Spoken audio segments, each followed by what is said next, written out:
quick tip for you here, break these pots over here, but don't collect the sands and then go over to these other pots, break these, and then collect the sands. The reason why you don't want to collect the sands originally is because if you break the other pots, you'll just get broken pots instead of sands from them.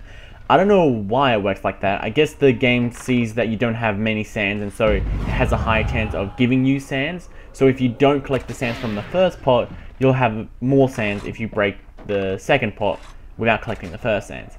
Anyway, with that being said, greetings and welcome everyone to my Prince of Persia The Two Thrones Let's Play. When we last left off, we were still on our way climbing up the tower so that we can go meet the vizier, and so we can, you know, repeatedly whack him with our sword so that everything will be better, I guess.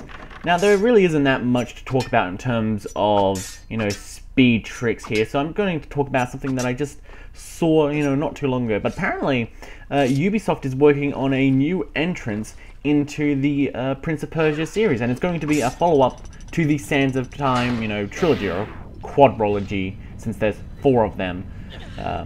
Whatever. Basically, that seems pretty interesting. Now, for some time, Ubisoft has actually always been sort of, not hinting at it, but there's always been, you know, the occasional leaks of information, you know, stuff hinted at, you know, that there will be a new Prince of Persia game, but there's never really been a new Prince of Persia game since 2010. That's when the Forgotten Sands came out. So it's been like 4 years since a Prince of Persia game was even announced or really confirmed or whatever.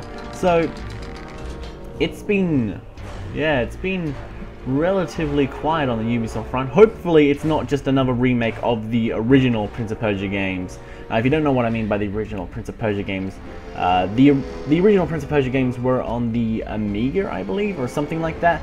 Basically, there was an original trilogy created by Jordan Mechner, and they were pretty good, and well, they were good for the time anyway. Prince of Persia 3D hasn't exactly aged well. I would not recommend picking that one up. But that's besides the point. Anyway, basically, the original trilogy of Prince of Persia games, they've been like porting those slowly over to the iOS devices. I don't know if they're going to be porting the third one over. They've done the first and the second game, so it seems likely that they'll do the third one, but maybe not, since it's not as enjoyed as the first 2, or even as remembered. So who knows? But yeah, so Ubisoft has been porting over the first 2 games of Prince of Persia to iOS and stuff like that for a while now. Hopefully that when they say that they're going to be creating a new Prince of Persia game, they mean a brand new Prince of Persia game, and, you know, not just, oh hey guys, you like Prince of Persia? Well, we like Prince of Persia too. That's why we're porting over the Sands of Time to, you know, iOS or PS Vita or whatever. Yeah, so hopefully, fingers crossed, there is a new game coming out. There's not been that much actual information released. It's just been said that it will take place past the after this game, you know, the Two Thrones. But there's not really that much else said about it. I don't know if it's bullshit. It could very well be, you know, bullshit. It may have been declined by now, or like confirmed BS by now. Don't know. But I say I don't know as of right now, not because I haven't done any research, but because, well, you may not be viewing this video when I'm not doing it. Also, do not touch the analog stick here.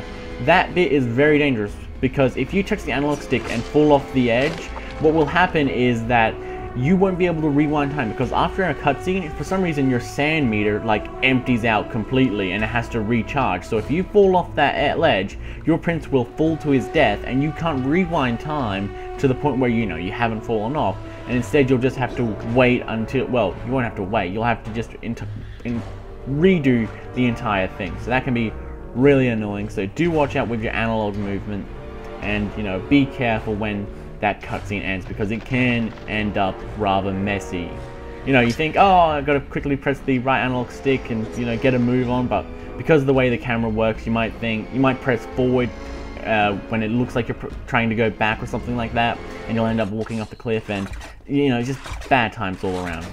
Another tip actually here is that in order to pass this section with ease, start wall running when the blade is at the top, not when it's at the bottom. You may think, oh, you want to avoid it, so wall run when it's at the bottom, but in reality what you want to do is wall run when it's at the top, because by the time the prince has to do this sort of running, he has to do a sort of getting started motion or animation or something like that.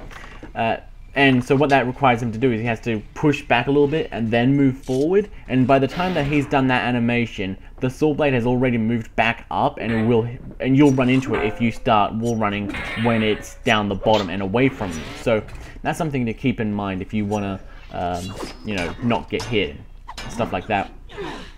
Do not do what I'm doing here, by the way. This is a stealth section. I thought for a second, like, oh, I can just kill these guys, I can just, no problem, you know, I've managed to kill all the other enemies with one single attack, so surely these guys will be no problem. No, for some reason these guys have, like, the same amount of health as, you know, enemies from before you got your magical sword, so either don't fight them and just go to the section where I'm, you know, jumping through right now, or stealth kill them, because, or sorry, speed kill them.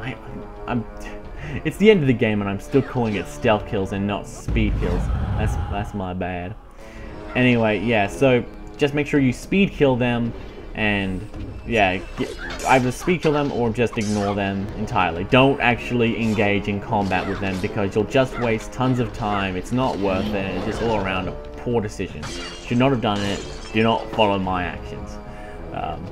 Anyway, now this bit up here is mostly just continuing on with the whole pushing blocks things and having sort of it change the weight of stuff. You know, you just got to really just move blocks through the elevator sort of thing. That's it. For some reason, later on in the game, like these last few sections, they really enjoy adding in these movement sections where you have to push the blocks around. I don't see the appeal of it personally, or whatever, but you know, the designers seem to enjoy it, so whatever. Yeah, these guys, see, I think they're the identical. I think they're the exact same enemy. I'm not 100% certain, since I can't get a good look at them, but I'm fairly certain those are the same enemies, and they go down with one hit. So, what's the deal, game? Why do you take those enemies down with one hit, but the other ones, like I fought earlier on, they were like 10 times stronger? That's weird.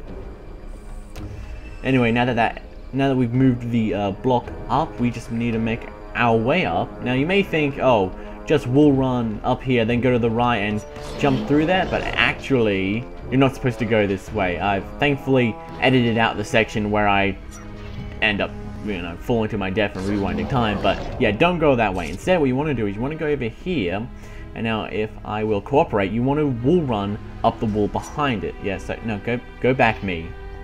Would you be so kind? Yeah, okay. Now we'll run up here, and voila, he backflips right onto there like a champ, which doesn't look like it makes any really physical sense. I mean, he probably should have landed like his back on the wood and he'd be like, oh, my back hurts, but you know, he's good. He's good because he's the prince. The prince is awesome, I guess. Well, I don't guess, he is, that's a fact. Anyway, yeah, so now you just have to continue moving this big block, and also, again here, do not move the analog stick. If you walk off of here, you will fall to your doom and you won't be able to rewind time, and you'll have to restart again at a much earlier point because there hasn't been a checkpoint yet, and just bad news all around. So don't touch your analog stick until you're absolutely certain that, you know, the camera has, you know, fixed itself and is positioned behind your back and all that. So yeah, be careful. Anyway, you can do a nice little trick up there, and you don't have to actually jump onto the pole or whatever to, you know, climb up there. You can just skip that entirely, which saves like a microsecond or something like that, but hey, those microseconds add up quite a bit.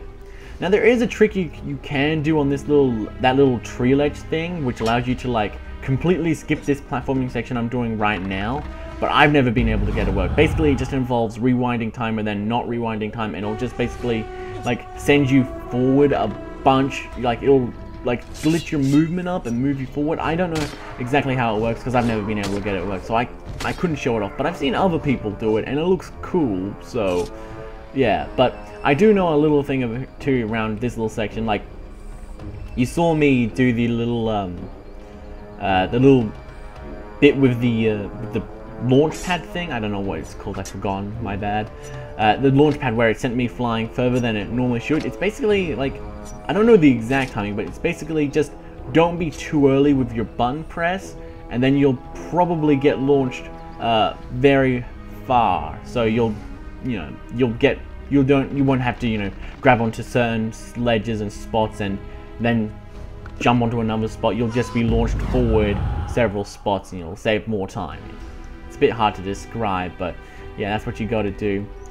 Anyway, it looks like we're closing up on this video, so that was actually not too bad, and it looks like, you know, the next part of this will be the final part of the Prince of Persia, the Two Thrones Let's Play. That's right, we are really close to the end. So the Vizier, his time is running out, and you know, the Let's Play is nearly over, everyone. So what a time it's been. You know, I've done Prince of Persia, the Sands of Time, the Forgotten Sands, and now I will have done this.